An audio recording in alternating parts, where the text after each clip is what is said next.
3 idiots हा चित्रपट तुम्ही पाहिला असेल आणि त्यामध्ये अभिनेत्रीच्या बहिणीला प्रसूती वेदना सुरू होतात आणि त्या दिवशी शहरामध्ये खूप पाऊस पडत असतो।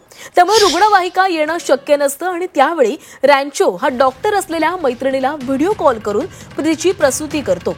असाच काहीसा प्रसंग मुंबईमध्ये घडलेला आहे। गोरेगावमधून मुंबईकडे लोकल ट्रेनने प्रवास करणाऱ्या एका गर्भवती महिलेला भरधाव ट्रेनमध्येच प्रसूती कळा सुरू झाल्या आणि ती मदतीसाठी ओरडू लागली। तिच्या मदतीसाठी कुणीही धावून आलं नाही आणि त्याच वेळी त्याच डब्यामधून प्रवास करणारा विकास दिलीप बेद्रे या तरुणानं तत्काळ ट्रेनची इमर्जन्सी चेन ओढली।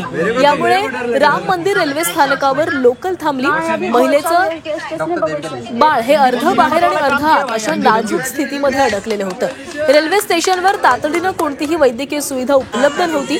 रुग्णवाहिका पोहोचायलाही वेळ लागणार होता।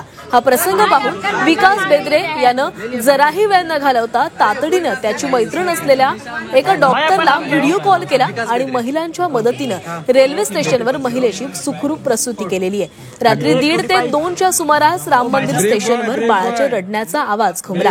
बाळाचा जन्म सुखरूप झाल्यानंतर रेल्वे कर्मचारी आणि उपस्थित प्रवाशांनी सुटकेचा निश्वास सोडला। सध्या आई आणि बाळ दोघांची प्रकृती सुखरूप आहे। अभी इनको एम्बुलेंस में भेज रहे हैं। चलो भाई ख्याल रखना। रात्री 12:40 लोकल ट्रेनमध्ये महिलेला प्रसूती कळा सुरू झाल्या।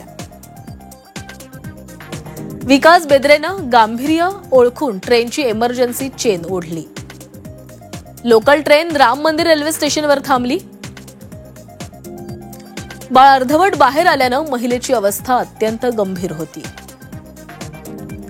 रेल्वे स्टेशनवर वैद्यकीय सुविधेचा अभाव होता।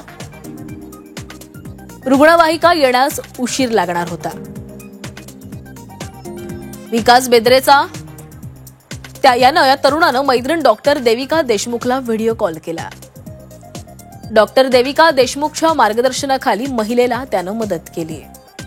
रात्री 1:30 ते 2च्या सुमारास महिलेची प्रसूती झाली। महिला आणि बाळ दोघंही सुखरूप होते।